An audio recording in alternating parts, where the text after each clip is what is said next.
What's up, viewers and listeners? My name is Jay. I'm a registered nutritionist based here in Bristol, working with BJJ enthusiasts across the globe, helping Jiu Jitsu practitioners perform to the best ability on the mat, whilst making sure they don't do anything stupid with their weight cuts. On today's episode, we had one of our podcast sponsors, Matty, who runs Inner Chimp. Matty is a brown belt and trains at multiple academies. Like ourselves, a bit of a gym gypsy or nomad. Matty is also undefeated in MMA, which you hate for me saying that, and a bit of a petrol head.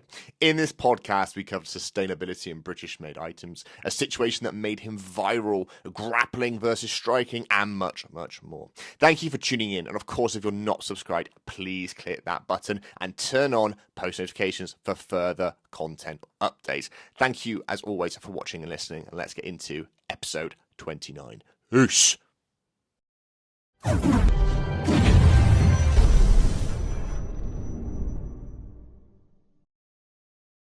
Right, people, just a quick one. Since we started this podcast and the social media pages over 6 months ago, we have not advertised once to say we are open for business. But Jay, surely you're just a podcast. Well, technically, no. We are a nutrition consultancy first, podcast and social media platform second.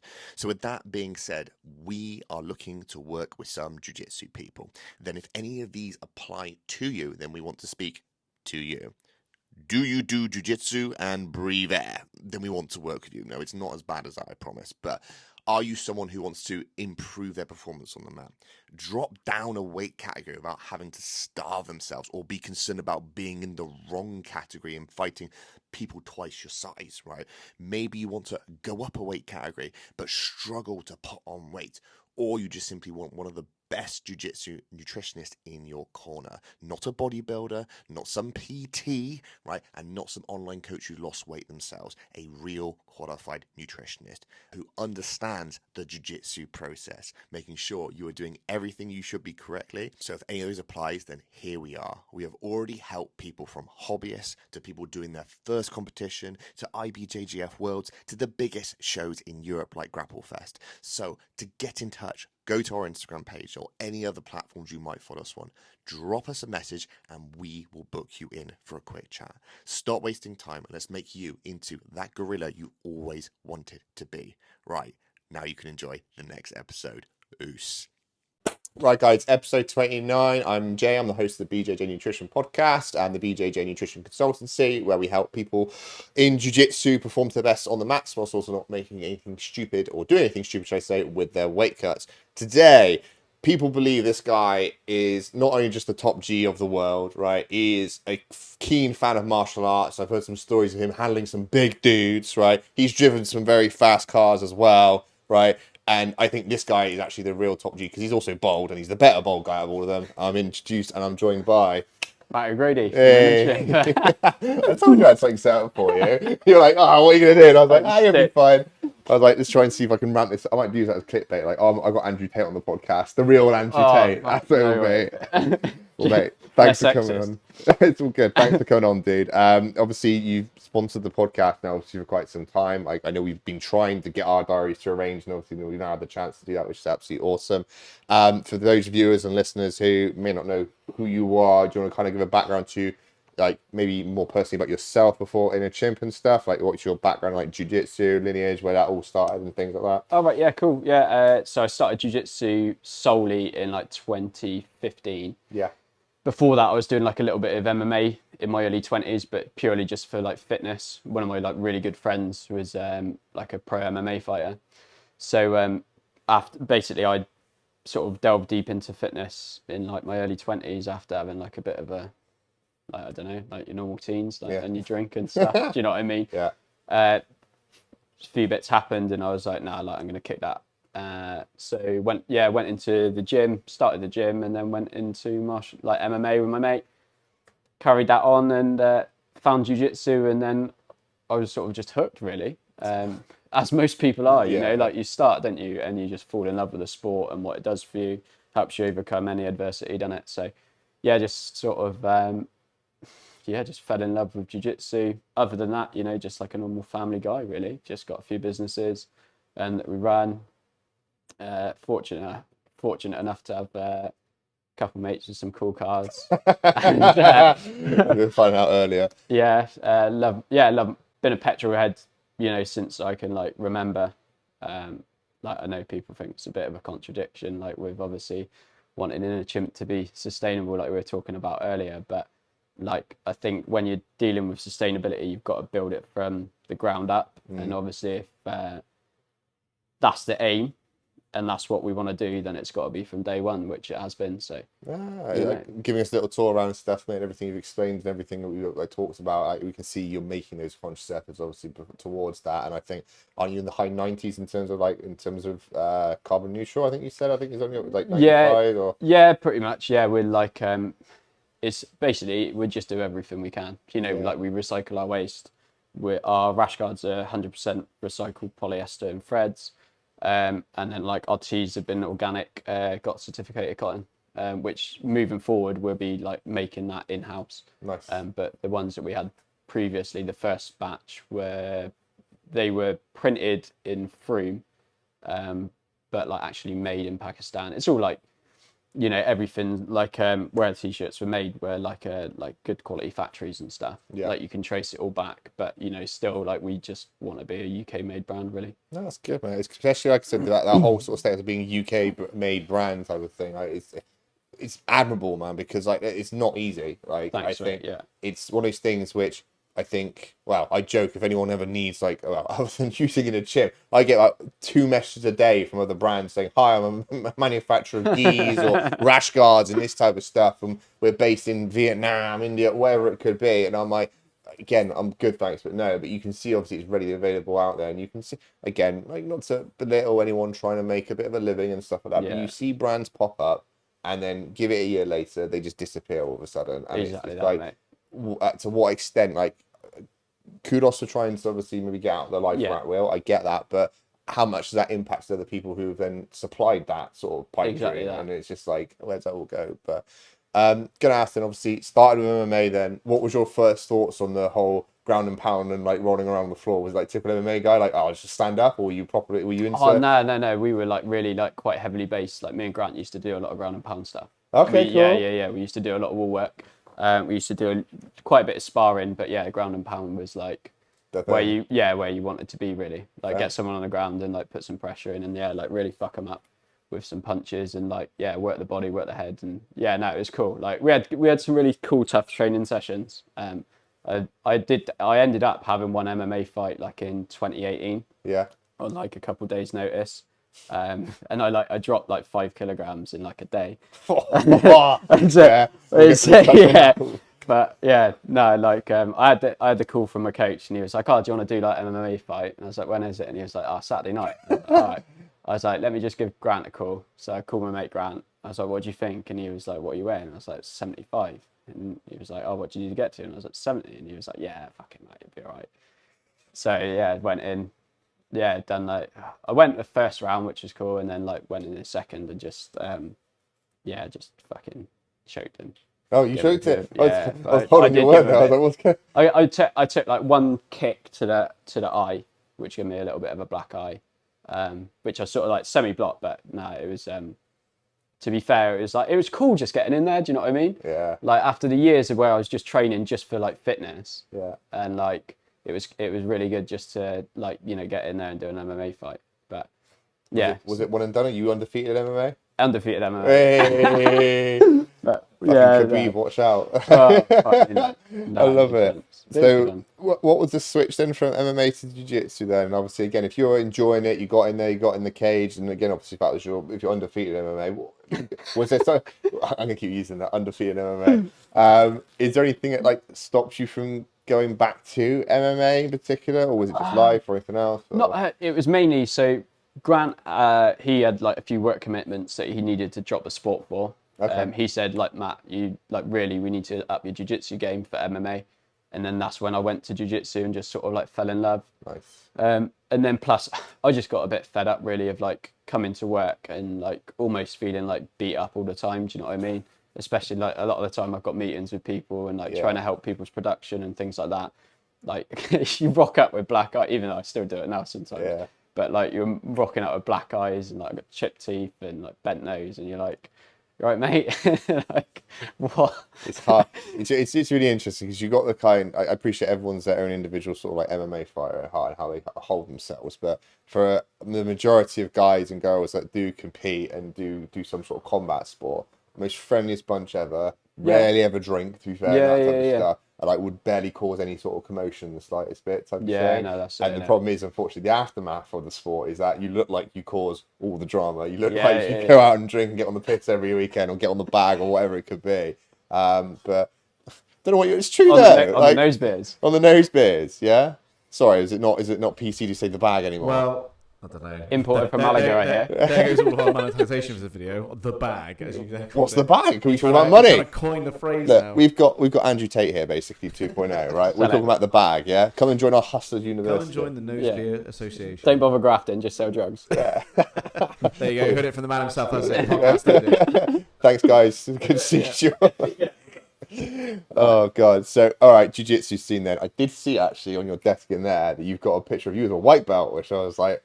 Oh right, yeah, that's me with Grant actually. Is it? Yeah. That is the day that I got my blue belt.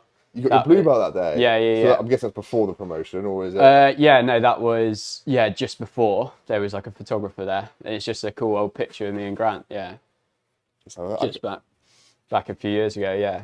Oh, it's Grant. Lovely. Oh, so Grant was a blue belt at the time, but I'm guessing was he like MMA blue belt type thing? Yeah, or? Grant is a bit of a beast. Yeah. He's still a blue belt. And he still gives everybody like a hard time. So the question is, mate, obviously with the certain branding that we've seen, are you Bracy Gaha or? Yeah. Yeah. So the story of that was, I chat to Lloyd and I chat to Chris, obviously from Grapple Fest, and having the capabilities of obviously making our rash guards, I thought, I'll just do like a practical joke of, like doing them both rash guards, send it to them, and it's just funny, isn't it? Yeah. Do you know what I mean? So I sent it to him.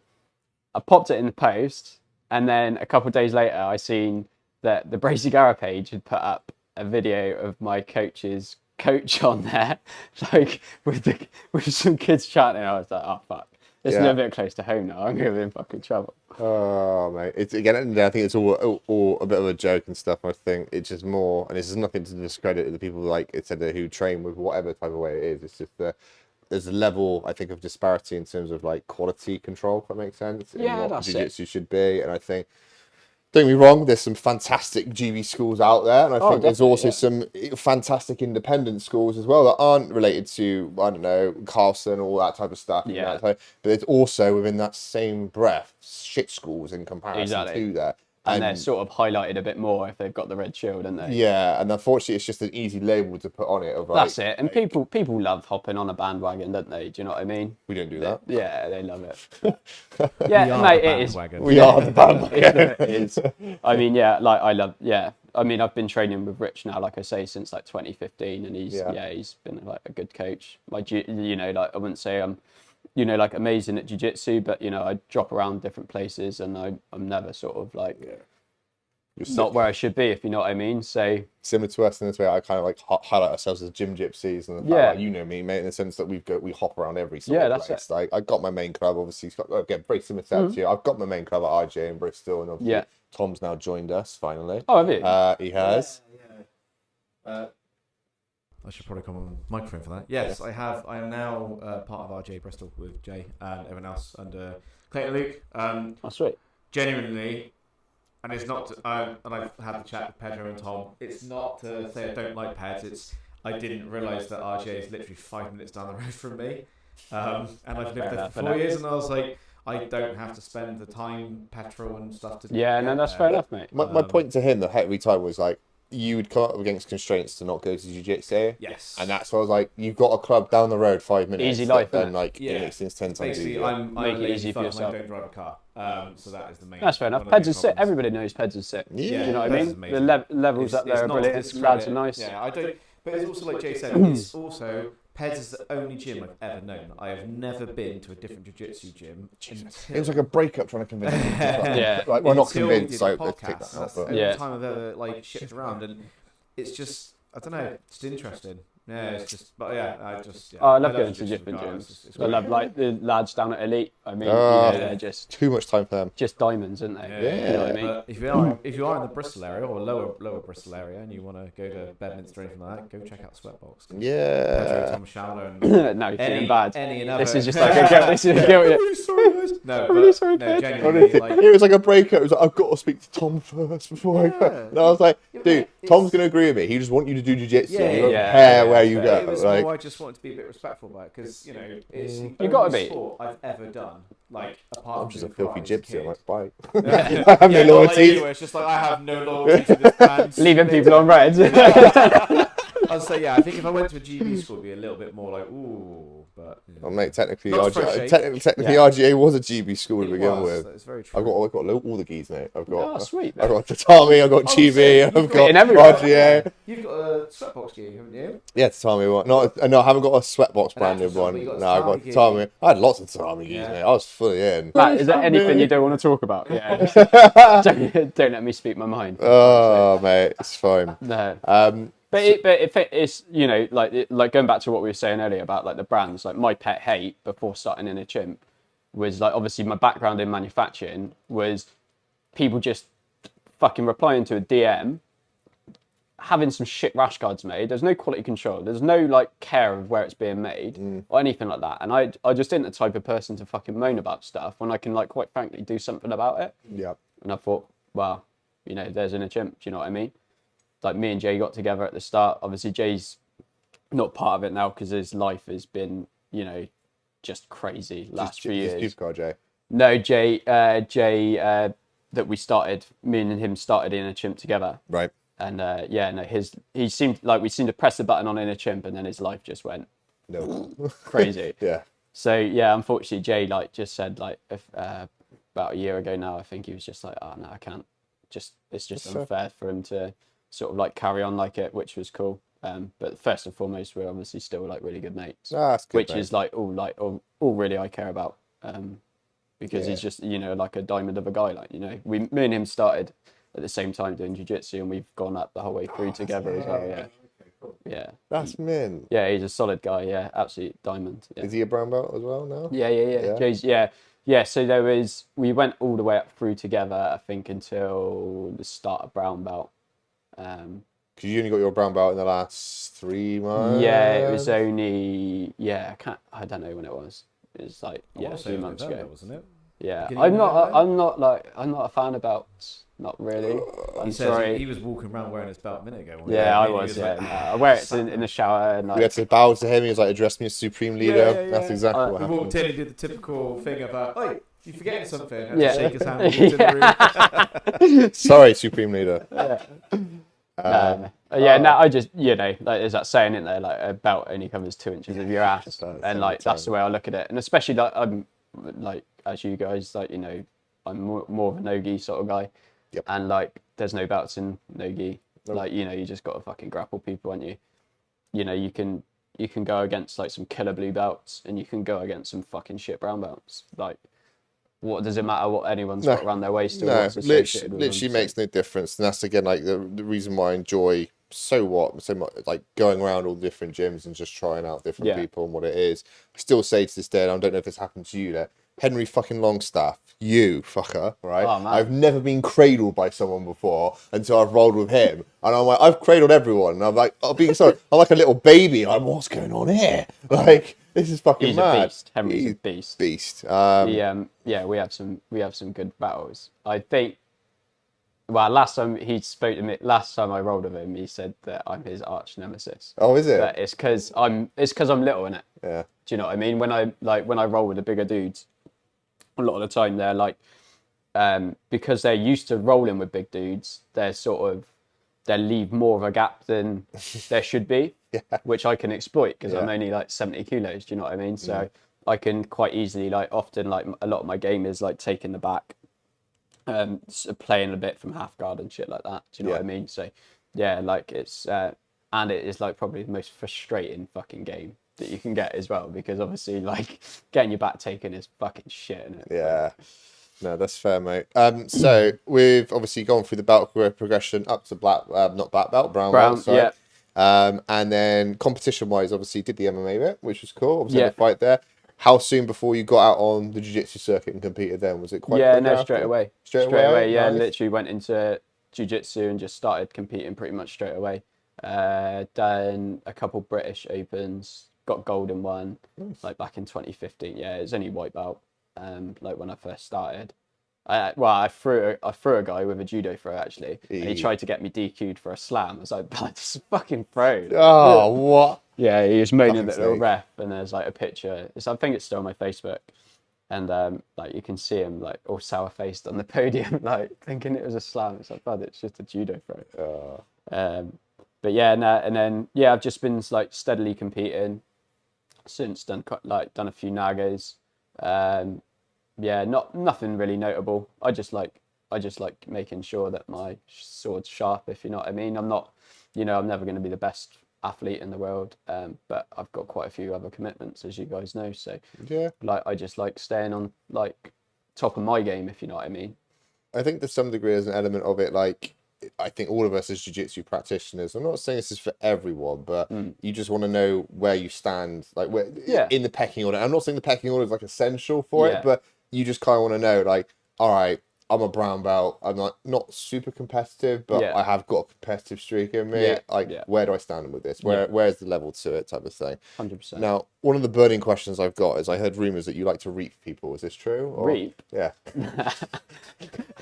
Yeah. At least you got the truth out you finally. No, my problem is I simplify everything. And me simplify. Are you throwing false reap allegations around? How are you? No, I'm just talking about someone's last competition at the North Summer.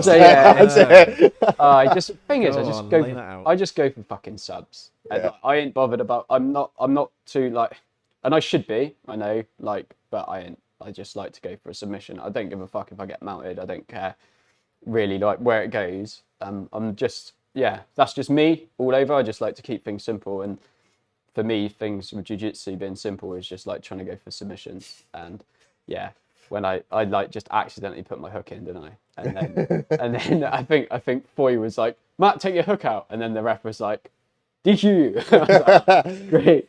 So viewers and listeners, everything. Obviously, I think the first time we got a lift with Matty up to Grapple Fest. So as soon as we started sponsoring, I think you just competed the week before, I think it was, and he got DQ'd for reaping. And so I just thought, I thought it'd be fucking hilarious to chuck that in there. But do you know what? I kind of agree with you because, like, again, myself competing just this weekend, right? You done well, mate.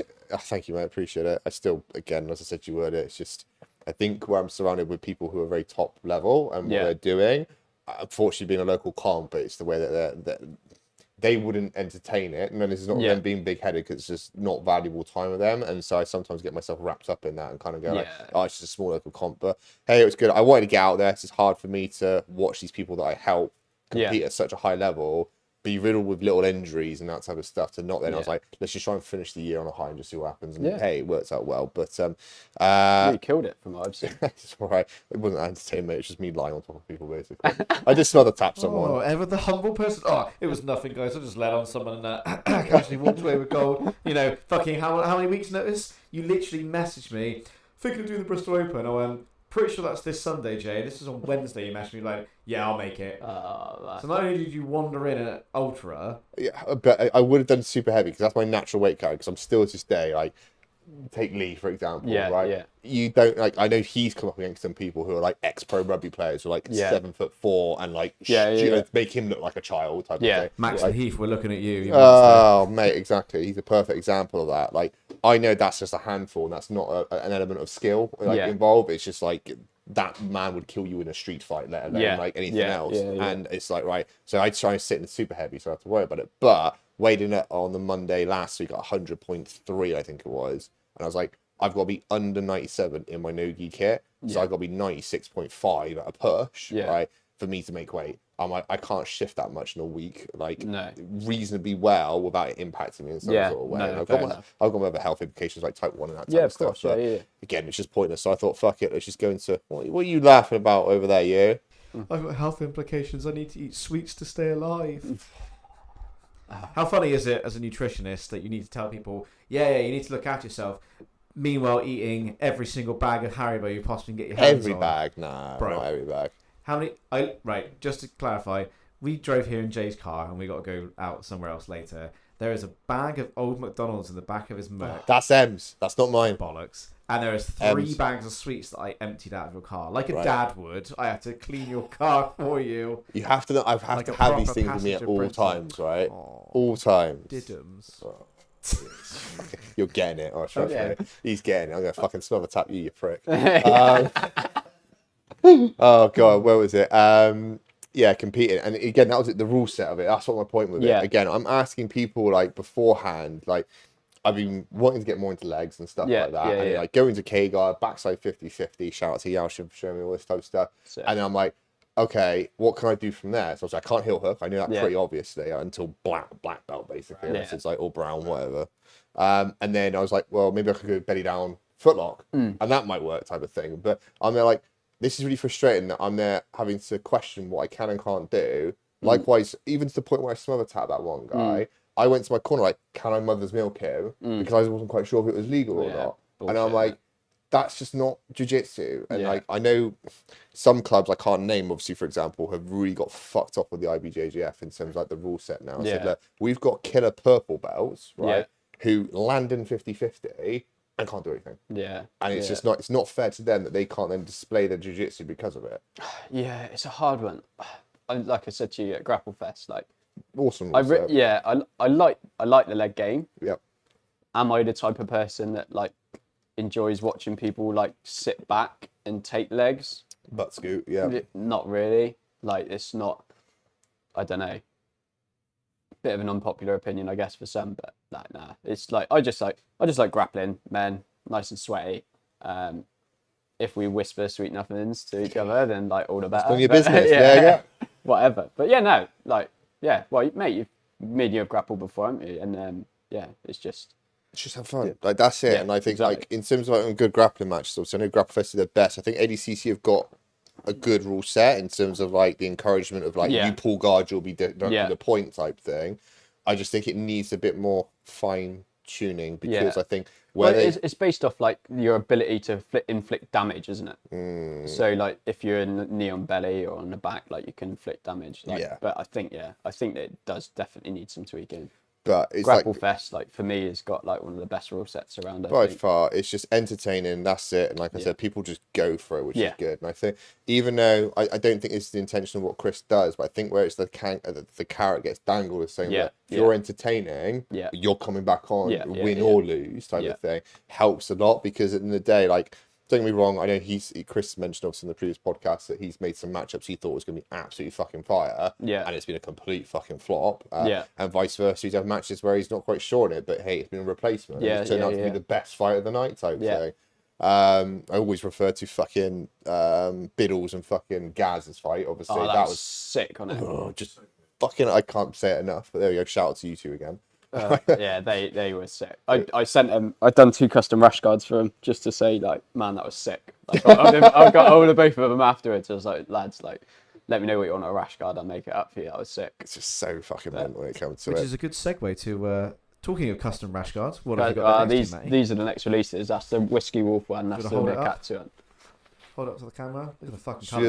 I'd put it on TV marketing. Hold on, it's like, hi guys, we've now got 3 in stock, guys. QVC guys, these are the last rash guards you'll ever need. You will never need more. These are on a special offer right now. Guaranteed to pass a USADA test. No chance. Oh god. Yeah, no, they're the next releases we'll be putting out early next year. So with Whiskey Wolf, we're doing like 1 a month.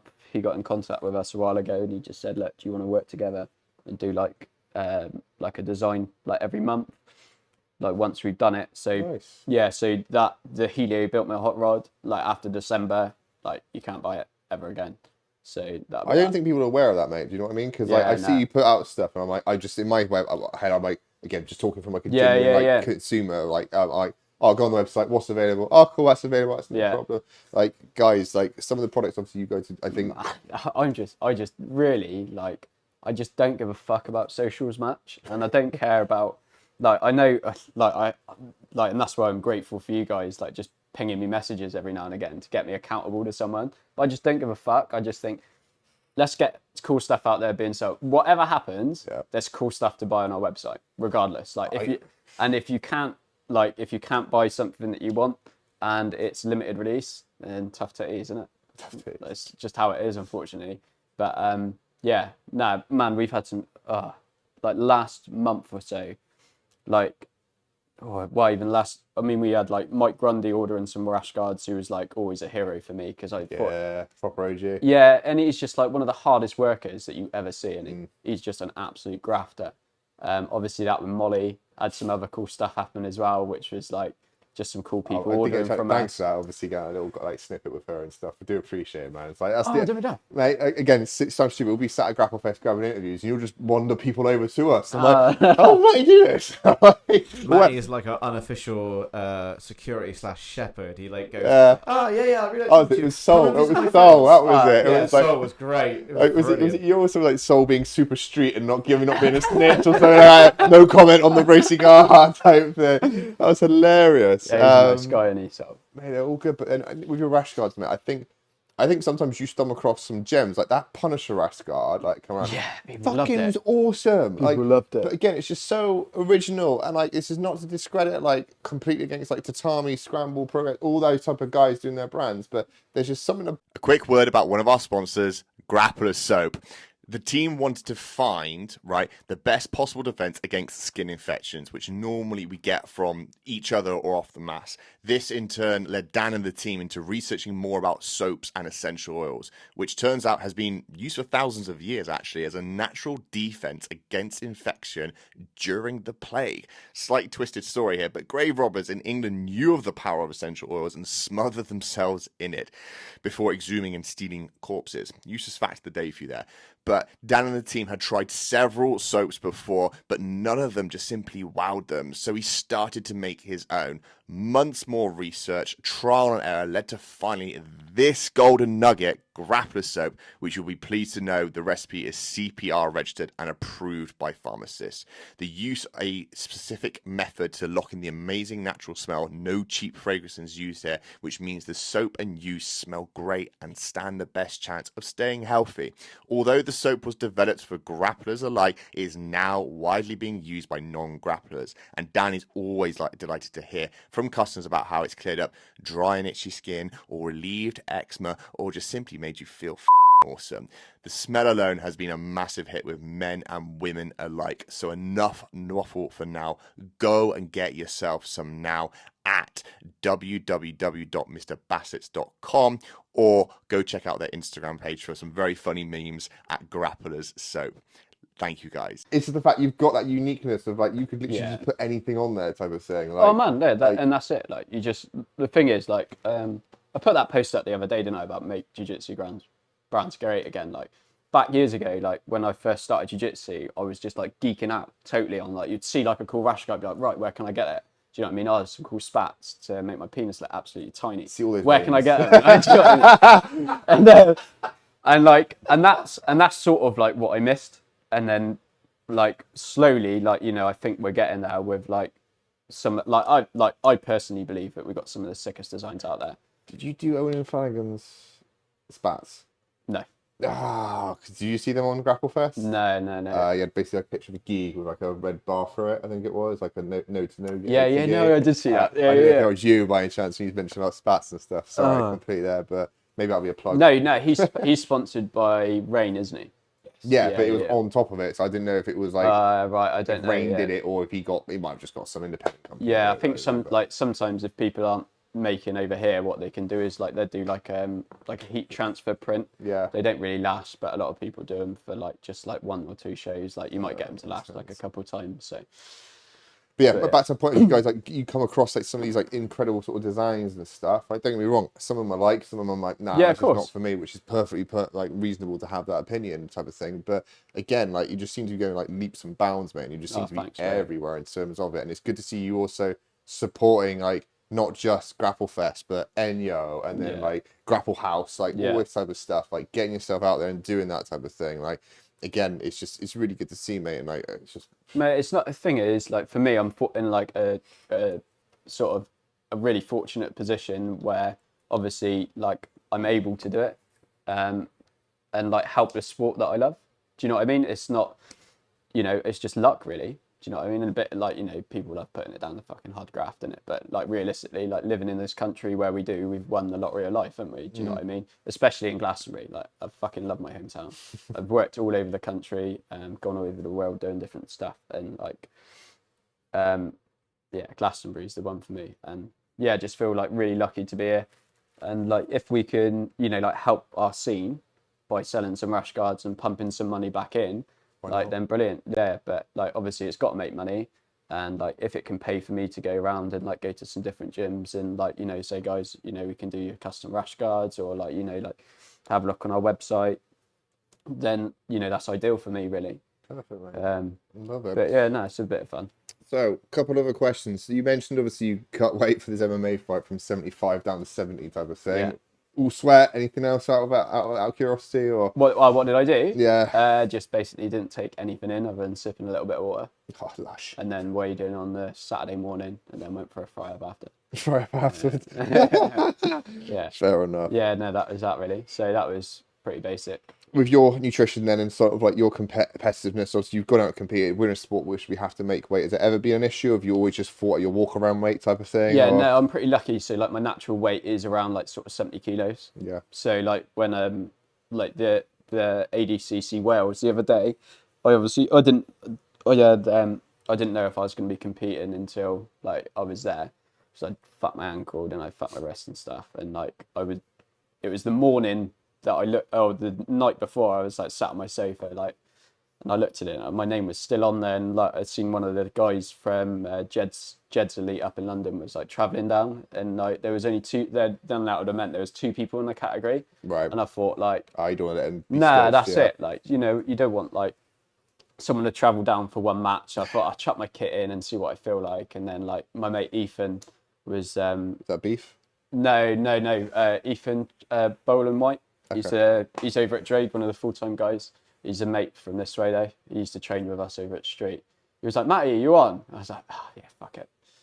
Do you know what I mean? So just decided to go on then. Managed to get, and well, that's just me waffling. So I guess. No, that's good. So with weight, then you've never gone up a weight, down a weight, or anything. Just went literally straight in, weighed in, and then 70 kilos, and then that's me done. Like so nice. So then, out of curiosity, then, and this is probably quite a common theme for a lot of guys. Like I know, obviously, we've got this agenda about elite. Obviously, elite is lovely. I have to obviously like in terms of like quality of people down there and stuff like that. It's not just a big boy bruiser gym where they just all they got some fantastic technical ability, but there's definitely a feeling as soon as you walk in there, if you're a smaller guy, like there's some fucking units in there you've got to deal with, right? Like, did it ever cross your mind about putting on some size type of thing to try and deal with that at all? Because I'm sure that's probably quite a common thing a lot of like smaller guys would think about, if that makes sense. Not really. I'm not really like too bothered. I just think, like if you got to grapple someone or got to fight someone. I mean, I've worked the doors for like fucking 9 years. Did you? And I went viral once as well. You went viral? Yeah. Some guy fucking twatted me in the head, give me a clean blindside, chased, and then fucking ran out. So me and Grant chased after him, and then basically tripped up, smashed his face on the curb. So then we dragged him back in the club to obviously like sit him down. Everything's under CCTV in a club, as you can imagine. Yeah. Sit him down and phoned the police and waited for them to come. And somebody had video just from when me and Grant had ran out the door to dragging him back in, and we're like, this guy was being manhandled. So of course you didn't see the fact that I'd been like assaulted at the start, and he'd assaulted somebody else to begin with. Yeah. So I was just coaxing him out the door because one of my old tricks was just come to the front door and have a chat with me, and then I'll let you back in. I just want to find out what's happened. Then obviously they walk themselves to the front door. And you can see. I know, you know what I mean? He was probably the type of prick that knew it was coming. So he smacked me. What's that reel? Is it Jake getting? Oh, it's the one where it's like going around where like you're at a friend's house, like a friend's party, and like you're leaving them all to go and get really super fucking high, and he like waves the camera like this, and it turns into a load of smoke. The guy's like, "Come to the front, mate." Yeah. Oh man, yeah, that was a nightmare. So yeah, that ended up going to Oblivion. So do you think then, obviously, doing the door work, it kind of gave you a little bit more of because I'm guessing, obviously, doing the door, you're getting every man. Like being 70 kilogram, but doing the door, everybody just thinks that you're the easiest one to fucking pick on. Yeah. Do you know what I mean? Like I was smacked quite a few times, just like blindsided, really, just like punched straight in the mouth or something, and then like you're still stood there, and somebody's like, well, yeah, the time we were just talking about, I wasn't still stood there. I fucking got knocked straight out down to the ground, and I like got up like 2 seconds later like this, and then fucking ran out. But yeah, you just used to get, because I was little, and then a lot of the guys that I used to work with were like quite big. Like you're just the easy target. Do you know what I mean? So like wrestling was just so much more handy than striking.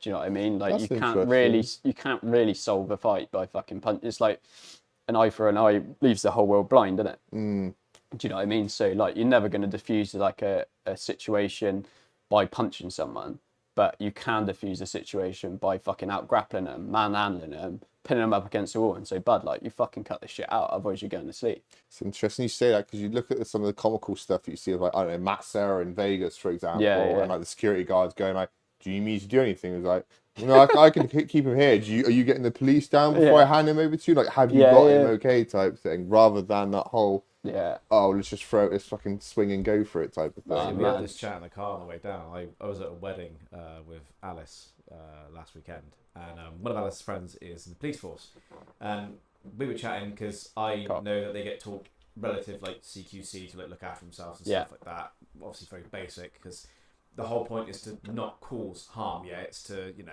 put someone in a position where they're going to stop.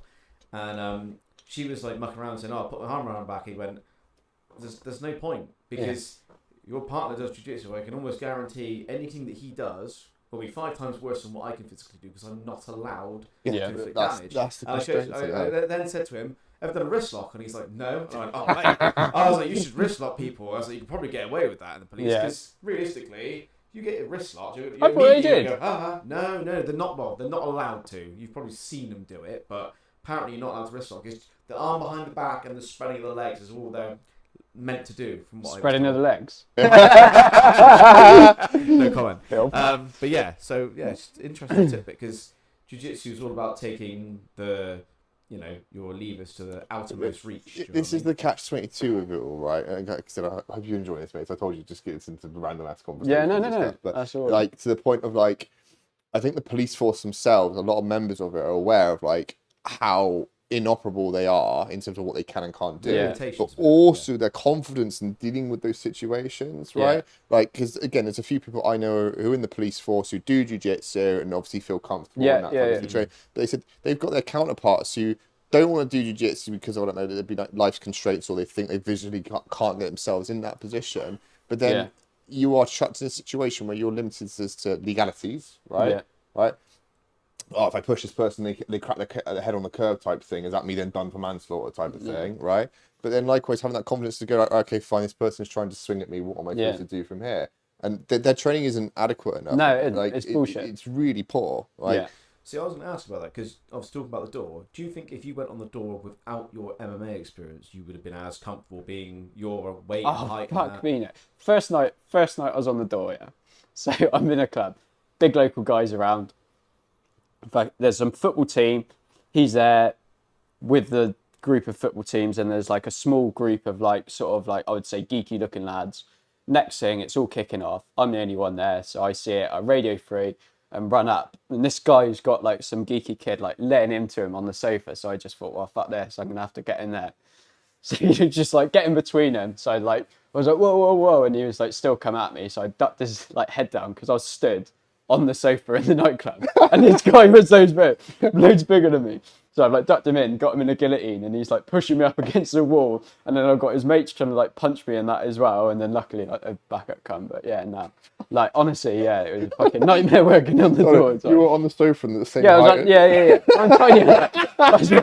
So like I was stood on the sofa, and I just got this dude in the guillotine, and his mates were like going at me. I'm not gonna lie, mate. I might use it as a cover. We might remake that and use that for the cover for this YouTube video. Like, Matty on the stood up the guillotine, made like this. It's interesting though, because there is a lot of red tape, and realistically, being a business owner and face of a company and father and everything else, like the implications of getting into a street fight, or even if someone just wants to have a go, but you're trained. The nightmare I had after that fucking clip went, and luckily that was early days of Facebook. I did try and find it a while ago, and I can't actually find it anymore.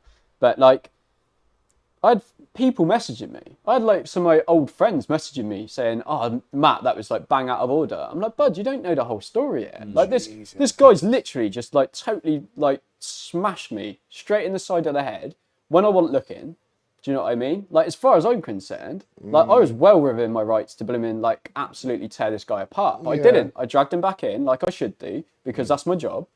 And then like you take him back in, you're under CCTV. Like that's what I should do. Like it's interesting because if we talk about, I don't know, maybe something that was like quite recent that we were all there for, right? Yeah. And obviously, it's not to highlight too much, but the whole Tom and Oscar incident back. Oh at yeah. Again, two sides to every fucking story type of thing, right? Yeah, and like, don't get me wrong, on the face of it and everything, it was like, oh, well, this just happened, like this, you go jump that. Like, we're not, it's obviously say who's right and who's wrong type of thing, but there's always more context to it all. But of course. It must have been fucking hard to get these messages from friends saying like, well, that's completely bang out of order. Yeah, that's it. Like, but any sort of time like that, any time you're up against adversity or against like popular opinion, in my eyes, like you just see who your real friends are. Yeah. 100%. Do you know what I mean? Like anything like that, you know, like you might just be like, don't know, like sometimes you go like 6 months, don't you, not really talk to many people, where you just got your head down grafting, or you know, like looking after yourself.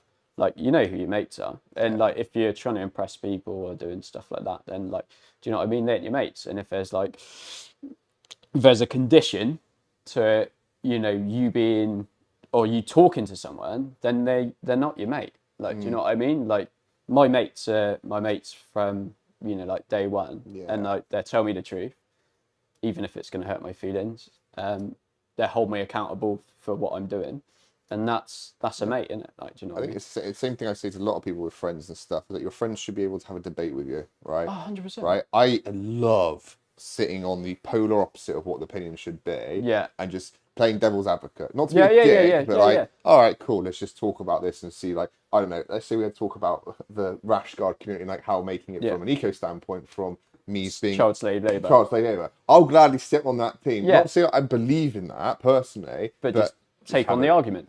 And that to me is discussion. Like, is a proper like and not have like my own personal feelings and emotions to it. As soon as I start seeing people like get too involved with it, I'm like, you can't handle this like mature conversation. No. And I think, I don't know, it comes a little bit back to nutrition in the sense that I say to people, if I get, I don't know, everyone started doing the carnivore diet beginning of last year, right? And everyone says to me, what are your thoughts? Shout out Jordan Peterson. Hey. What was it? Liver King, that's the other one. Fucking hell. And the idea being is your asshole, eat meat. That's the one. Tenants, right? Ancestral tenants. Ancestral tenants, all that type of jazz. But the idea being is that I can't completely dismiss it, because if I try and sit in the shoes of this person, they must be doing it, and they must be obviously seeing something anecdotal, which is great, right?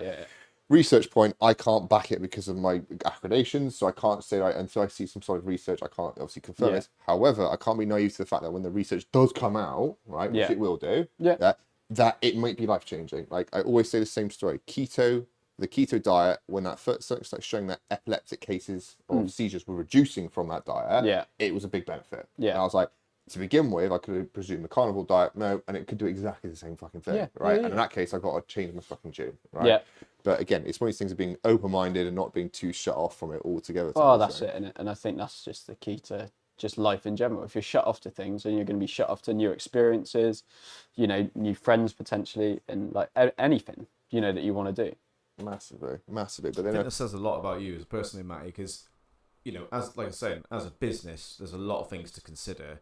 But, you know, you're working with other businesses, Whiskey Wolf, and also with... and a few others, My mind's literally gone blank now. Untrained Professional, we do a few, do work with a few people, you know, like, you're not just like, oh, sorry, you know, you're another brand, sorry, we can't help you sort of thing. You've never shut the door and, you know, chatting to you as a person and driving up to Grapplers Soap with you twice, you know, and sitting in the car with you. Like, I can tell as a person, you're very...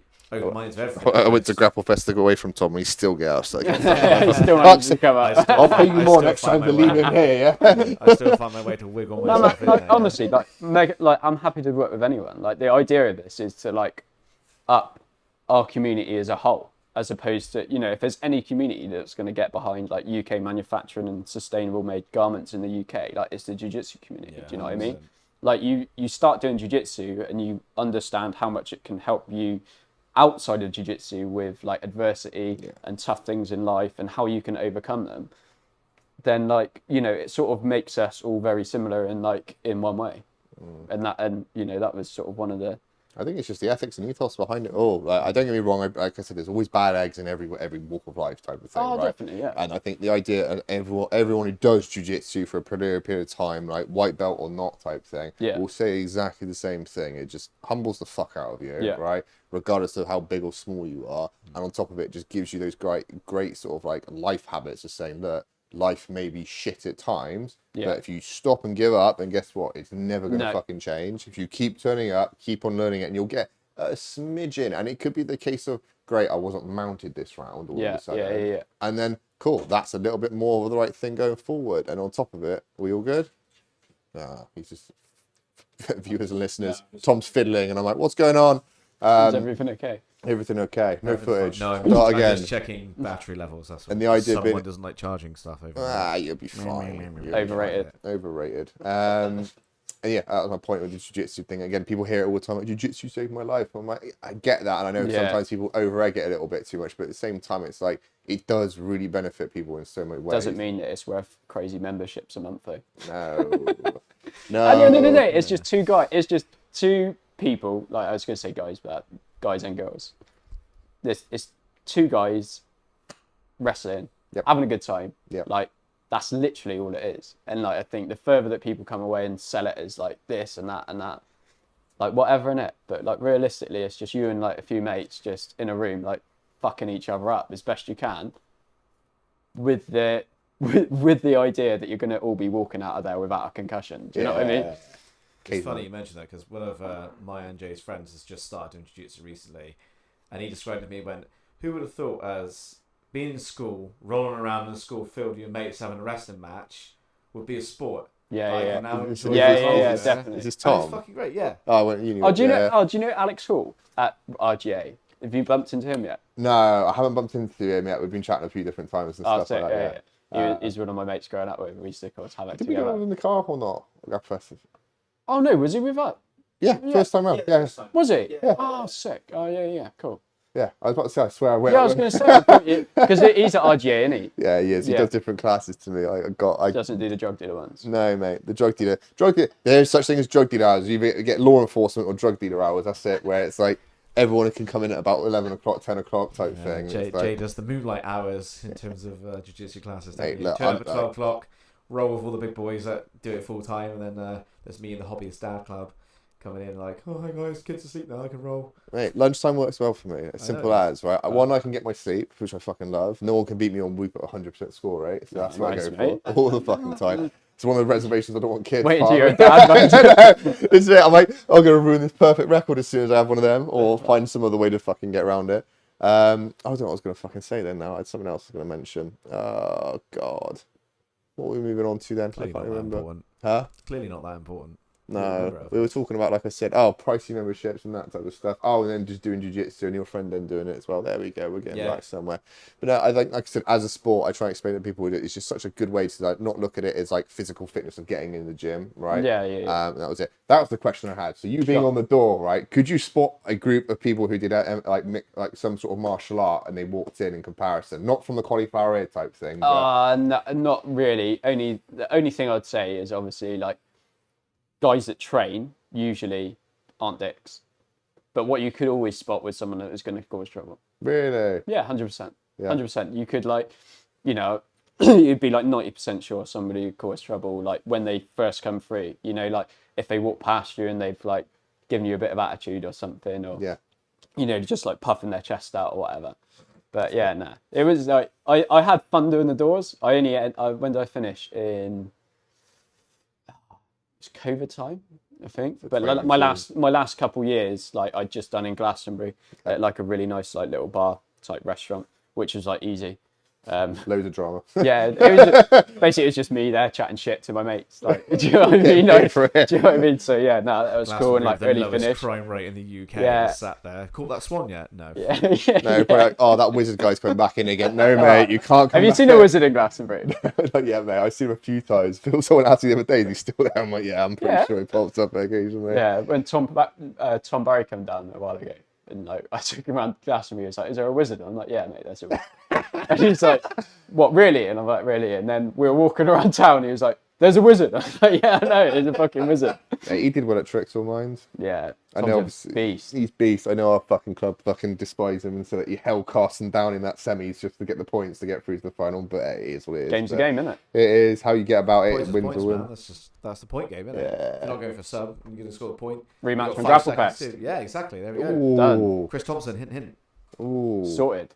I know. That I would won't be charge you a commission for my matchmaking either. Yeah, that's right. I want Mark Hibbs and Philip Gare to go at it. That's what I want to see. Like that. Did you see the Nogi finals of Luke Griffiths and Philip? No, I didn't. No. So I think was it Euros? Nogi Euros was it? Nogi Euros. They had this one match. Luke Griffiths versus Philip Gare in the absolute, right? Yeah. And Philippe nearly Uchimated him onto the floor. Luke Griffith. Oh yeah, no, I think I did see. He comes to the Nogi Worlds and he tried to do it again, and Luke Griffith, like an older brother, just picked him up off the floor, and his legs and arms are flailing like that. I just carried him in the middle. Goes ready, bang, straight into the middle. So you don't know Philippe, yeah. Fucking the kid is just, and I say kid because he's quite young, isn't he? Yeah, he's like early 20s. He is fucking dominating. Specimen as well, and his jiu-jitsu is so. That's the thing. Like his last match from Grapple Fest against Tom Brasher, obviously Tom would pull guard and wouldn't wrestle with him at all. Whereas I know Mark would be happy to do that, and I just want to see those two fucking units go. But like I said, watching Paul and Tom with a little backstory was pretty cool. That's wasn't what you were saying, like,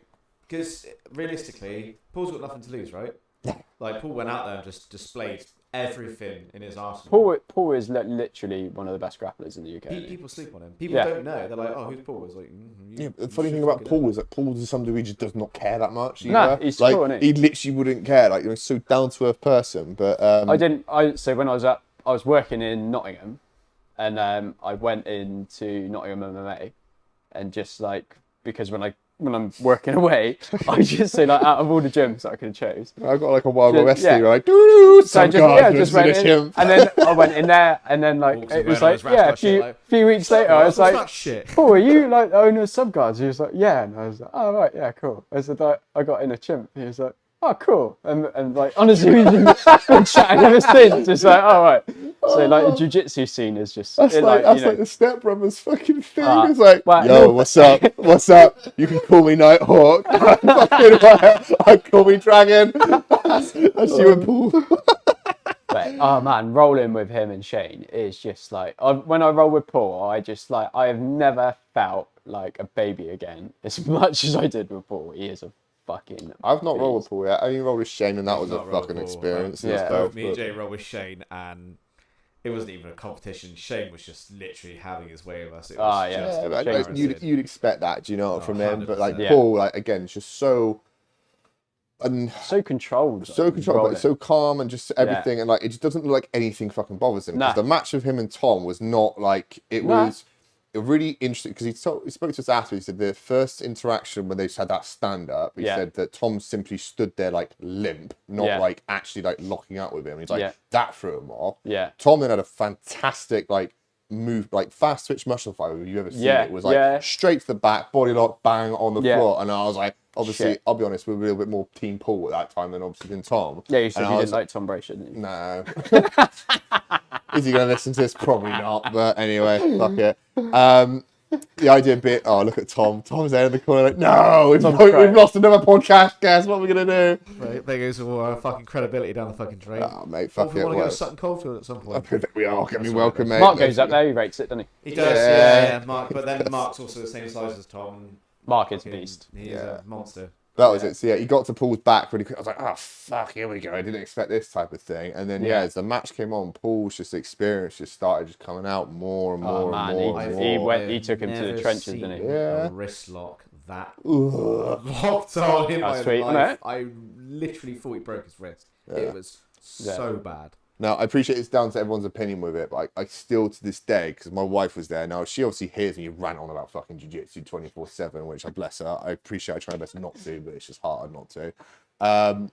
She thought he tapped in that point, right? She said, why are they carried on? Like, I swear he just tapped, right? And obviously then he was sat down for a bit while Paul got in the middle and what was going on there. Yeah, this was before the wrist lock. This was before the wrist lock, because he went for the scissor sweep takedown. Yeah. And then it went into that, and then she said, I swear I just seen him tap type of thing. Oh, is that over? And I think, I think it is type of thing. Yeah. And then that's when I was just like, oh, he didn't tap, and they carried on. And I was like, right. And then the whole drama with like, was there a leg break or whatever? I don't know. I think he's been fine with it, but that was our perspective from like, again, from the DJ booth angle. Yeah. So, but again, some wicked fights in that whole night, man.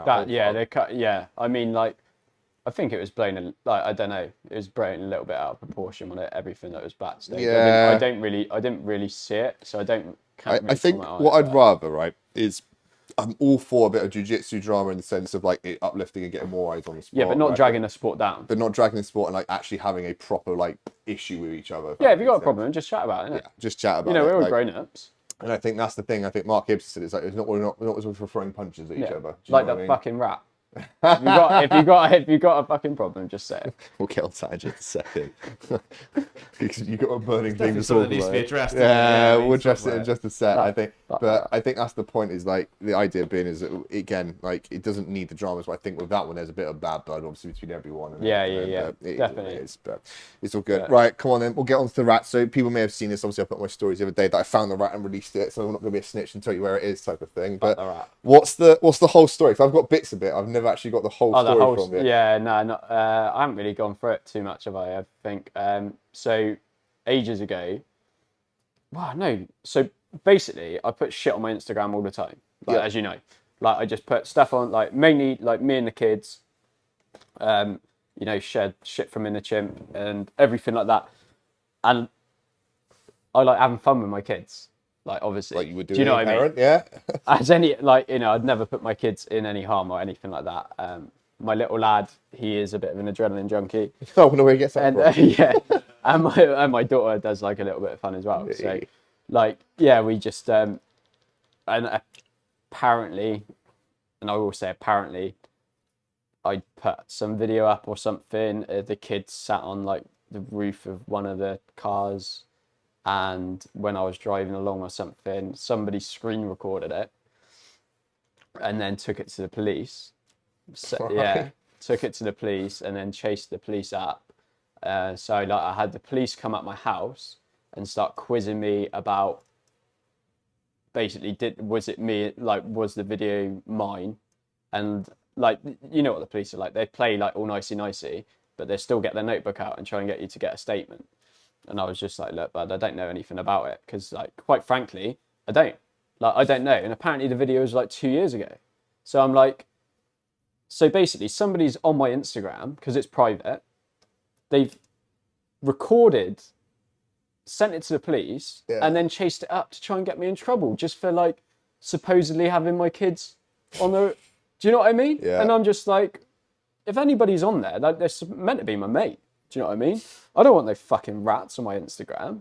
One final sponsor shout out to the team at Inner Chimp.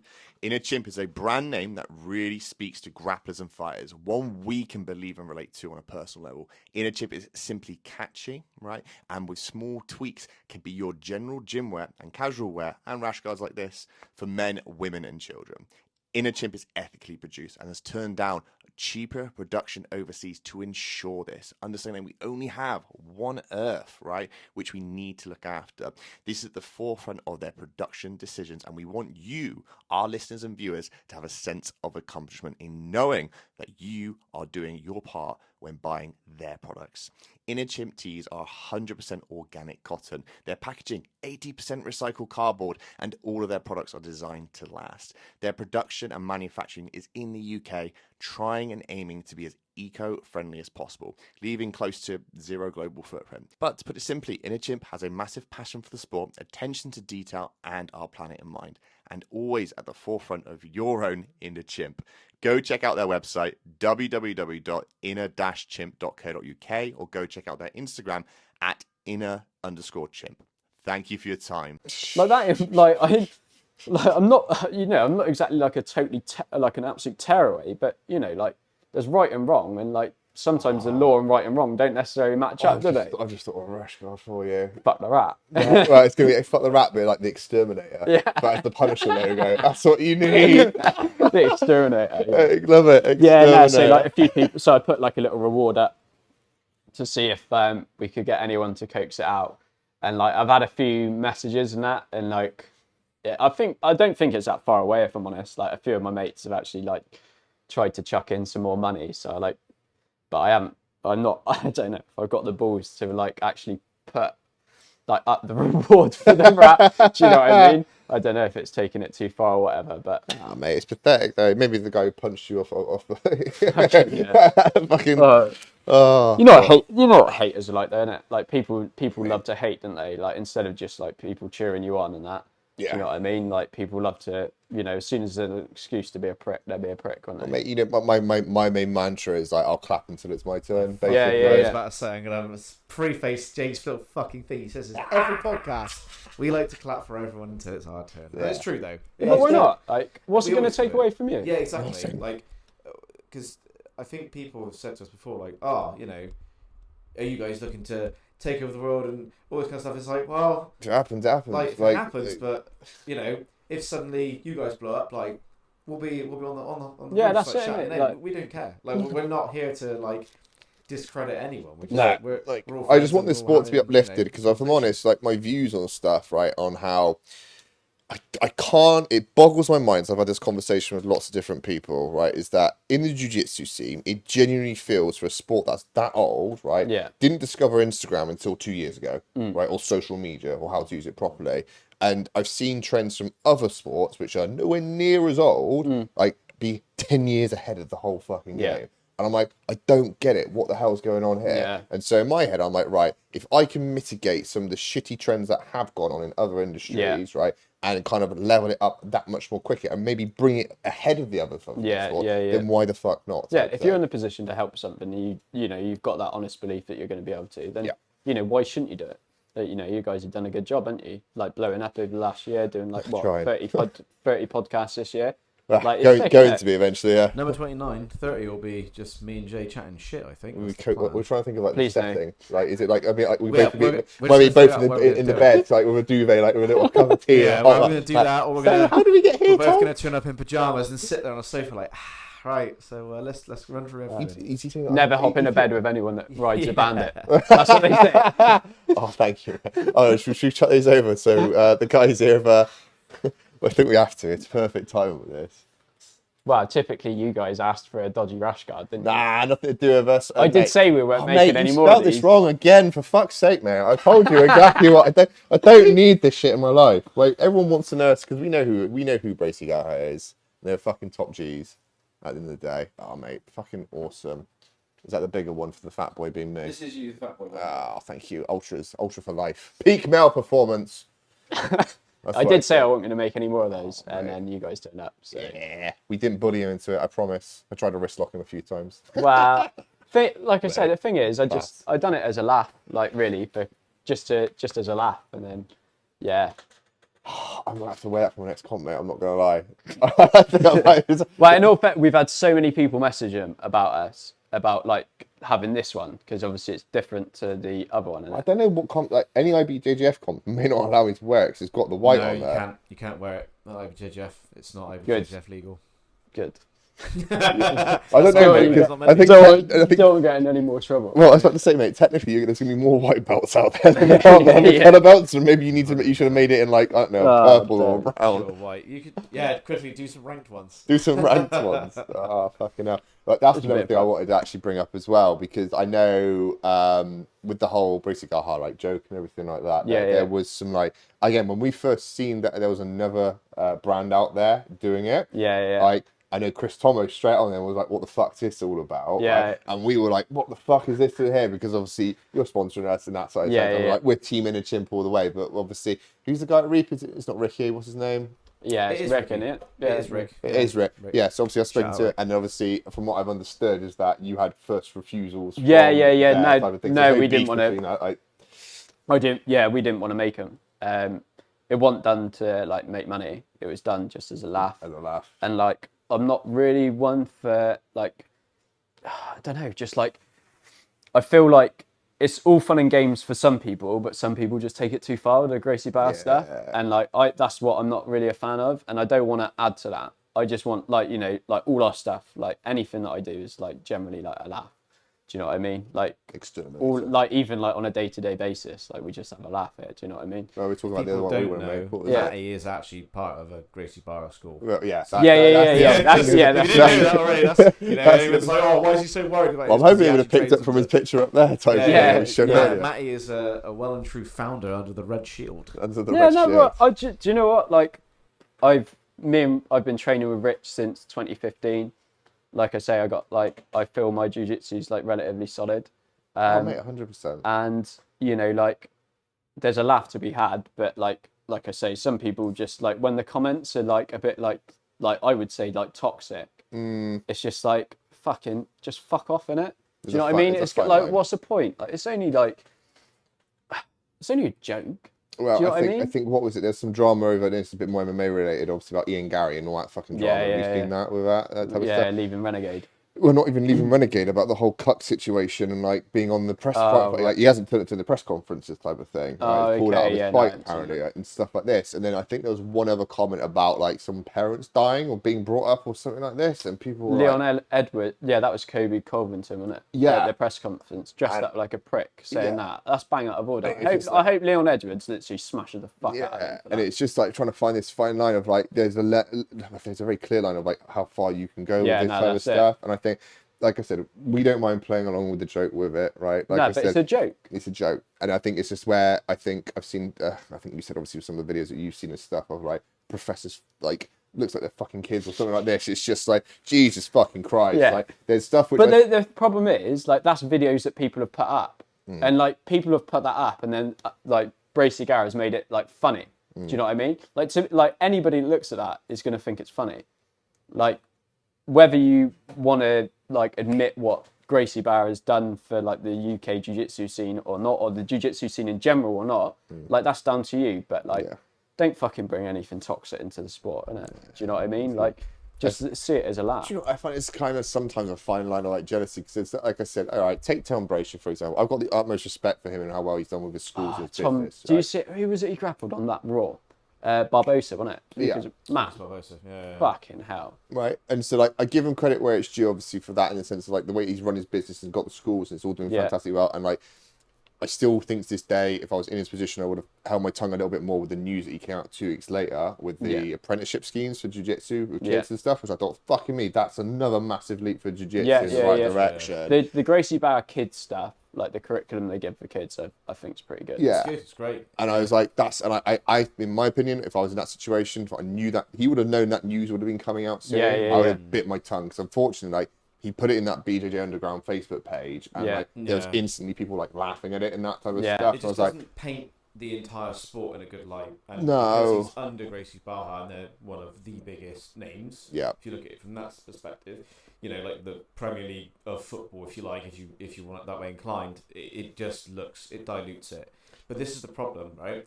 Taking away the Gracie Barra name, if someone looks at Jiu-Jitsu and everyone plays on it, all the memes you see, it looks a bit weird looking at 2 sweaty men rolling on the floor, yeah? 100%. And like, it doesn't matter what position you're in, if you're suddenly getting someone from like rear naked and everyone looks at it a bit weird, they're like, oh, that looks a bit strange. Yeah. It doesn't matter if you're from a GB school I think some of the hate stems from the fact that it's got a very successful business model to some degree. Yeah, and they then see it as like, oh, they're doing better than me. Yeah. Like, oh, this is shit. I mean, this is the other side, right? They were killing it for quite a while. I mean, now obviously, like a lot of people have branched away from it, which I think's cool. But I'm just one just to think like, at the end of the day, it's 2 people grappling. Yeah, exactly. Like end up. Like, regardless of what you're wearing, what you're doing, I'm not a fan of time served belts. Obviously, I think that just takes away from our sport and like the achievements of others. I like uniforms. I think uniforms are sick. You look at look at Gracie Barra, it looks good. You look at the lads down Elite all wearing Elite kit. I'm actually like, when the lads actually like say to me about buying rash guards or like wanting something, I'm like, man, just like the elite kit looks sick. You boys all in like your elite stuff. Yeah, we said it's the black mist just appears at a competition. Yeah, that's it, type thing. It's fucking mint. Well, we took the piss out of Jordan and said it's like from Dodgeball, wasn't it? When the Cobras turn out, they all like shit and elite turn out of his face. Fucking Rash. They're a nice bunch of dudes down there, aren't they? Like you walk in there and they're fucking monsters. Team Drake, when Drake turned up, all same rash guards, everything. Like it's that cool. community aspect of it. You come You're a team. For a solo sport, it's so team driven. Yeah, that comps is massive. It's wicked. I was gonna say Mike really likes his rash guard, by the way. Mike Hughes, Welsh rash guard, purple belt. Oh, that came out sick, didn't it? Yeah, that came out sick. Yeah, it does, doesn't it? Really fucking good. Yeah, you find the right colours for stuff, and like sometimes it just goes right. Like you're saying with Chris with the matchmaking, and like sometimes you think you got stuff and it's like going to be amazing, and you're like, yeah, this is going to be sick, and it's just shit. And then other times you're like, oh, is it? That was one that went through, and I thought, yeah, it's going to be cool. Any news coming in Chimp, obviously, for 2024 and plans and that type of stuff? Anything you're wanting to focus on, or again just like a bit more growth? Are you going to give up the ghost and tell everyone that you are Bracy Gaha? Yeah. No. About that. Yeah. I chat with him a little bit online, but that's just obviously just from making the rash guards for him. Well, I'm guessing it's a him slash her. I don't know. You boys say that you know who it is, don't you? We do. I think it's bullshit. We know who they are. But I actually spoke to him the other day and I said, the BJJ nutrition guys reckon they know that it's you. And he said, or she said, no, they don't. Haha. It might be a facade. It might be a cover. They might be double. We could be double bluffing. We could be doing it. I've got time to do that type of shit. That's for certain. So, plans for 2024 then, dude. You mentioned obviously earlier about shorts and stuff. Man, so the problem is basically like obviously I like doing everything well, and the rash guards like people absolutely love, and we've got like quite a good name for ourselves with like the quality of the rash guards, obviously, as you guys know. But like what I don't want to do is then rush the shorts out and then be like not at the same level. Like that's not what I want. I want our shorts to be the best shorts in the game. Like I believe our rash guards are like some of the best in the game, and so it's just developing them really, finding like the right material. Obviously trying to find like recycled polyester is also quite hard. We've done a little bit of work on them recently, like just structuring the waistbands. But it's been my aim for ages to get the shorts done. But can I just put one thought into it? Please do not make the fucking shorts which are like Velcro down the middle. No Velcro, I fucking hate them. No. I just rather just an all simple drawstring. I can just tuck in and I'm happy type of thing. Well, I think what we're gonna do is go for some like really good quality elastic on both sides. Yeah. Okay, and then just like some nice basically nice material, and then like binding around the edges. There'd be like proper shorts, like get the quads out. Like us guys like, and girls. I don't think anybody likes board shorts anymore. I used to fucking hate board shorts anyway. I got leggings underneath mine anyway most of the time. When I used to do kickboxing, I was like long shorts, covering like just above the knee, which isn't hard shorts for me. But in general, the only no-gi shorts I got 2 pairs of no-gi shorts, one's scramble and one is and your ballet tatami. Oh, and the Valetudo one, sorry, yeah. So sorry, I've got more than one, but I've got the Dan Strauss Valetudo ones that Scramble did. They're fucking sick. And the Scramble combination ones. The tatami ones I don't wear very often, but because they've got the built-in rash guard bit to it, I wear them all the time because then I haven't got to worry about my. That seems to be the popular one at the moment, like the rash guard like underneath with the shorts. Matt, you do your own. We're not. I know. Do you know what? I've looked at them and like half of me likes the idea of them, but what I need to do is I like the ERX do some, don't they? And they're quite well known for their shorts. And so I have been meaning to buy a set off Rich because like I chat with Rich a little bit as well. He's like a really nice dude. He's obviously they're well in on MMA, aren't they? I need to get a pair of his really and just have a look, see if I like them.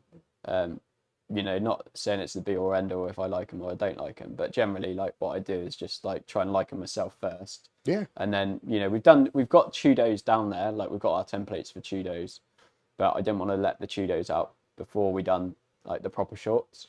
We've had the same thing. We've been approached by a few different like companies to sponsor. We've even spoken to you about it, right? Yeah. And I've kind of said, look, I'm all for anyone wants to sponsor us. That's absolutely fine. I've got no issues with it. Obviously, I think we're going to have to talk a little about 2024 and how I'm doing it. So I think we're getting a few too many, but like if you've got products that you want us to endorse, like this is not being greedy in the slightest bit. I just want to see what the fucking product is. Yeah. I want to feel and wear the product if it's a wearable clothing type thing. Yeah. And if it's decent, I'll fucking back it. I've got no problem with it. Realistically, like any product that we put on the podcast, we've either A, worn, or B, we like what's behind it. Yeah. Look at Grapplers Soap, look at Inner Chimp, look at Monster.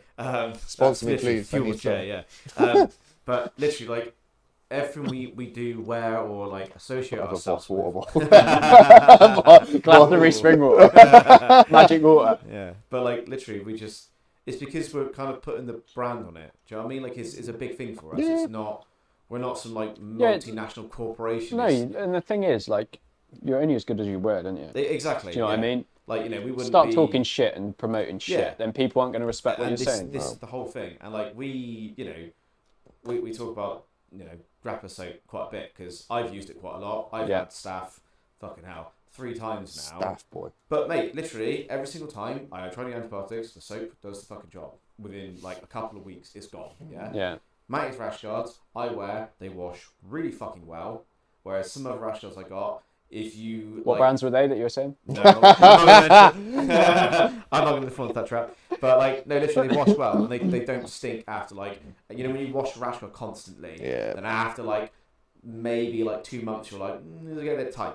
Yeah, they don't shrink. There's no shrinkage. It's just we just try to use like good quality materials. Yeah. Like, there's not really any secret. Obviously, like the fit of the design is like ours, but like the actual construction is just good quality material and threads. And that's it really. I was just surprised at the amount of detail and like how much like hand done stuff there is. From your perspective. Like, if you guys want to see a little bit of behind the scenes, Attack the Back did a nice little interview with Matty recently. They did. There's not a huge amount of content on the actual manufacturing process, but yeah, they put Matty under the big spotlight and chat for a bit. Well, like Rich is just a diamond, isn't he? Right. And he like really knows what he's doing. And I was just like, Rich, can you come and do some of this thing, please?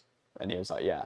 And that was what he came up with. And like, I was pretty happy with it. Like, and Rich, like I said, Rich is a diamond and he's really good at what he does. Like, if he's one of the better guys in the scene, and if not the best. So, I think we've covered a lot. Is there anything else that I've missed off that you think, other than the normal questions that we will go through? So I think just the normal questions. Is there anything you want to chat about? Explored Matty as a person. No, not really. You want to ask us? Or? No, not really. We chat a bit, don't we? Yeah. There's nothing really. I mean, I don't know what else. Oh, I've got a question. Go on. Sorry, put my hand up. Yes, sorry. Yes, Charles. Yes, sorry, Supreme Leader. I'm sorry. Again, sorry. Here's my attendance card. Do you know what I just realised?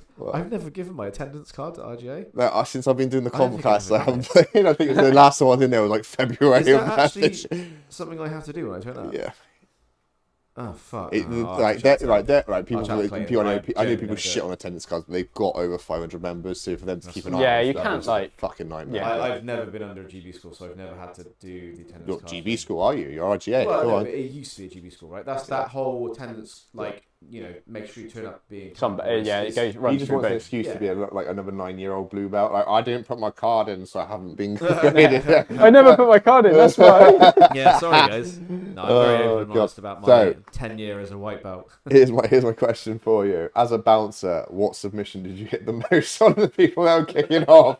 Have you ever got a triangle or something like this? No, rear naked choke. Once I had at one of the nightclubs I used to work at, there was like a smoking area, like a cage. Yeah. And obviously it used to get fucking packed with people, like absolutely rammed. And there was a fight in there. And I ended up like chucking a few guys out, and I went out with them like through the fire escape out of the smoking area. So you've got like the whole smoking area looking through this cage and just like seeing what's going on. So this guy like tees off on me, and he's like gets in a boxing stance, and he's like coming at me. And I'm like, so you pulled your bum and started scooting towards exactly why. This is exactly why I ain't a fan of that sort of shit. Do you know what I mean? And he's coming towards me, like fucking going to punch me. So I leg kicked him straight to the floor, because obviously, you know what lads are like if they ain't got conditioned fights. Went straight to the floor, sat on his back, put him to sleep. Looked like a fucking absolute hero in front of the whole fucking smoking area. And then like his missus was there, like You've killed him! You've killed him! I'm like, nah, like I can let go and he'll wake up, but no, yeah, nah, like put him out, yeah, just some prick. Do you know what I mean? I bet. And then surfing on his back, like, hey. And then I looked behind me, and like one of the door staff that I was working with, who didn't train, was with some other lad, like just rolling. All I could see was like a high-vis jacket just rolling, like sort of like this. Like, I'm like, bud, you all right? Do you know what I mean? Just sat on this dude's back, but yeah. Bit of fun. Oh, mate. Fair enough. So rear naked choke was the main submission. Yeah, rear naked choke. I mean, like a lot of the time being small as well, like having to like wrestle people, would just get your head up under the chin. Are you a backpack? Is that what you're telling me? Backpack. Yeah. A lot of people say that I'm a human backpack, but I don't know how good that is like on the street. I just super fight between you and Aljo, I think, is what's needed. Oh, Yeah? I don't know about that. My jiu-jitsu shit. Oh, mate, don't be stupid. Like, your jiu-jitsu's more than enough good. So, right, should we go on to the questions then? Okay, cool. So, question time. Right. Okay. Do you want to do the questions, or should I do them? The question is, do I remember all the questions? So here we go. Here's your test. Here's Tom's yearly review. Can you remember the questions? Right. Shit. 29 podcasts in. Do I listen to them all? No. No, I do. I actually do. I think most of our plays are probably me listening. Most of our views are probably from him. It is, yeah. So, I think let's kick off with the deep one first. We're going to talk about your failures, Matt. We're going to ask you the inevitable question we ask everyone this is what failure do you cherish the most? It could be jiu-jitsu or business related, whatever. Or life, whatever. Or life. Mine is meeting Jay. I wouldn't say a failure, but in my early 20s, well, in actual fact, like I've had quite like there's been a few losses that I've had through my life, which have like obviously like as they do anyone, they impact you. But it's always been like learning to like, and every time it happens is just like learning to turn, no matter how big and negative it is, that can always be turned into a positive, regardless of what you know, whether it's like, it's never going to be immediate. Do you know what I mean? But whether that's in 5 years' time or 10 years' time or 20 years' time, you will be able to look back on it and say, I've turned that into a positive.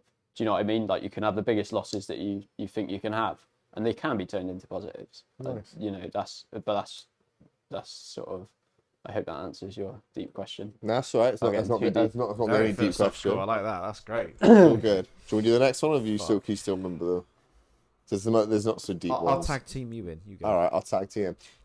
You go and reap someone's leg off because that's what you like to do all the time, right? You get the win, so you're not DQ because you're doing, I don't know, grapple fest rules. Yeah.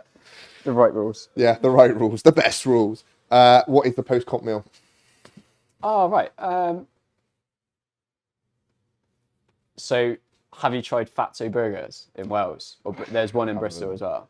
No. They are, like, the best. Honest to God, if you haven't tried a Fatso burger, like you are seriously missing out. Big statement. What's the order then from Fatso? I'll be honest, I'm a more like I'd rather buttered chicken rather than a burger type guy. I think they do chicken burgers, and I have the halloumi burger from there, which I really rate. And they do like some lovely chips as well. They're honest to God, I think there's one in Bristol. Yeah. But yeah, their burgers and their chips are like unreal. The other day, me and my family ordered some. My wife couldn't eat all hers, and my daughter couldn't eat all hers because they were feeling ill, and my son didn't eat all of his. So I literally ate pretty much 4 burgers and 4 chips. Basically, it was the best day ever. It's quite funny. I was texting Mark Ibar the other day because he's obviously finished the year and he's getting fat and sassy, and I just sent him a gif of like the end of the dodgeball scene where he's like guys like fat sat there. It's like, this is you, your fat two burgers, like, your 4 burgers. Like, I eat because I'm unhappy, and I'm unhappy because I eat. That's the one, right? He's a diamond, isn't he, Mark? Do you know the next question, or can you not? It depends on what order we're doing them in. I don't know, because we're supposed to have a guest question, but I'll be honest, I haven't spoken to the other people to ask the guest questions, so I can try and make one up on the spot if you like. Or we'll message Andrew and get hold of him to shoot us one as well. Yeah. And Chris. Yeah. So we've done your cherished moment. We've done your post-comp meal. Unpopular jiu-jitsu opinion. What is it? You kind of may have touched on it already, but butt scooting doesn't work. I'm not a fan of it. I just think it's shit. I just think it's shit to watch. and like, which at the end of the day, like, you want people watching to be interested in the sport. Now, two guys like butt scooting towards each other isn't scissoring. Go on, Jay. He put it out there, not me. Fuck's sake. And I'm glad we don't have any content control. Christ. No. Like, that's other unpopular opinion. I don't know. Uniforms are like, I rate uniforms in the gym. Is it potentially the reason you haven't done the shorts because you're not fan of the butt scooters in the first place and don't want to have you around? Don't know, wear it out. I put a little hole in the back for the butt scooter. Stitched in there and everything. Yeah, I like it. Head to here. Yeah. Butt scooters give out free hand jobs. Yeah. You said you can edit it. Yeah. So I thought I'd give you something to do. I thought you said that was I'm not going to edit it. That's going to stay in now. Yeah. Don't want people thinking I'm so much. You shot me down that fucking river with Tom Brazier. So yeah, here you go. Fuck you. I got his return. It's our return. Oh, God. I'm trying to think of other ones. What's another question we can ask? No, I'll probably put opinion. We already asked plenty of times if you're Bracy Gar and you're denying it, or just think, fine. which No, is he's just fine. denying it. It's fine. We know it's him. And then what else was it? I think that's basically it. It's basically the main ones we kept in, isn't it? We've already gone through lineage and stuff like that. Post-con meal we've done. One we were doing at Grapple Fest was you have a chance to submit either Dylan Dennis or Craig Jones. Who you're submitting and why, and what you're submitting them with. Oh man, like, get Craig with the definitely with an armbar. That'd be sick, wouldn't it? You imagine tapping Craig Jones to an armbar. Is it that big Harry Potter one that he does? Have you seen that? Yes, I have. It's where the arm is on the far side, and when he pulls them up, they like roll outwards. But he looks like he's on a wizard stick at the same time with the arm. Oh yeah. Is that what you call it? Harry Potter? Like the Harry Potter arm guard or the broomstick arm. Broomstick arm bar, Yeah. something like that. I was like, Who's Dylan Dennis? Yeah, who the fuck is Dylan Dennis? Right, what is that final question? That's the fucking deep one. I can never fucking forget. We used to ask it, and we added the other one about faded charity. Biggest failure. Oh, what's the other one? I always forget this. It used to be really good, mate. This podcast. The only one I remember is ever since Tom's come back, it's just gone downhill. But fucking hell, Jesus! I feel like I'm adding to it. Shit, I don't remember. Well, you can edit out all the waffling. Yeah, we switched them questions around quite a bit now. We used to have like a massive list of them. But when we tailor it depending on the person and what we're doing, really. So unpopular jiu-jitsu opinion, cherished failure. Oh, it's gonna really bug me, so I can't think of it. What's the last question was? Right. Done your subs, done your thing, done food. Motorbikes. I'd love to sit and talk to you about motorbikes. Shout out Ash Cutter on his brand new 1200 Bandit that he's just bought. You told me he bought that. He's gonna kill himself, basically. That's Bandit. I told this to Ash. Bandits are gay. Ass bandits. Bandits have a nasty history of basically killing the rider that rides them because everyone drives them like a numpty. They have that reputation because everybody that can't ride a motorbike buys a bandit. Yeah, that is true. That's why I have a Hornet. Yeah, I don't know. Same. Motorbike wise, yeah, no. Why can't I think of what it's going to really bug me? You think about the question. Me and Tom talk about motorbikes. Yeah, if anyone doesn't know, Matty is a well and true petrol head. Not only has he got multiple cars, but some of the bikes this man has owned. Well, yeah, bear in mind, cars that I got are all classics. Yes, they're not nothing that normal people think's cool. Yeah. He says, well, with his McLaren S. No, that was my meta. Yeah, all right. He sat out there buffing it for us. Oh, bloody hell. Was it the secret question? Was that the other one? I can't remember. Was it the secret question that we always do where we'd ask? Oh, is that it then? You sure it wasn't another one? So I know obviously up to Joe Foy we had obviously that one which was really good, which we then kept in. Yeah. What was that? It was about what failure do you cherish the most? Oh right, yeah, that's good. That's quite a good Joe one. Was saying about when he got foot swept, and that's why now Elite have such a massive heavy presence of foot sweeping because he was I am never ever losing to a foot sweep ever again. Do you know what? I get foot sweep that all the fucking time, as you can imagine. Since switching gyms, everyone at RGA knows how to foot sweep, and I'm sat there like, yeah, I'm ready to wrestle, and I just go, oh, and I go straight on the floor because everyone can foot sweep, and I'm like, oh, that's pretty cool, isn't it? Idiot. Oh, fuck it. Well, actually, I'll pass you on the order. I'll pass you on Chris's question because Andrew couldn't really answer it because he's not from the UK. So, Chris Tomo's question to you, mate, is what would be your Tesco meal deal order? Oh, Tesco meal deal. That's a good one. I like that. Tesco meal deal. Fucking. And also, what is the better meal deal, Tesco or Boots? Right, no, I'm gonna squash this, right? Because I don't fucking have a Tesco meal deal. Okay. Unless I was like desperate, I wouldn't have a Tesco meal deal. I get a buns of bread, I get my egg mayo sandwich, cheese and onion crisps, and a cherry Danish. Cherry Danish. Cherry Danish from Burns of Bread. If you haven't been to Burns of Bread, there's a few of them around. You're missing out, honestly. They're sick, and it's all fresh every day. There's a load of them around here, around this way as well. Glastonbury, Cheddar, I think. Castle Kerry. Oh, it is that time. We could be passing. Burns of Bread in Street. Hit up. Yeah, maybe it depends. I got to go get my instant first, see if I'm dying, and then from there. He means trembling. Yeah, all the trend. Yeah. Right, mate. I think that's it. Unless you got any other questions, mate? Anything else you want? Well, shout out to obviously all the stuff that you're doing, and like people like you got. Stuff like that. Like you're everywhere. Thanks for the support that everybody's give us. I mean, it's like from like Danielle and Jay and Steph, like from like day one, to like all the guys like Elite and like Mark and that we're like helping out now, and like yourselves. Yeah, no, it's just sick to see like people getting behind like sort of what we're doing. Are you going to be at Enyo in Western Superman?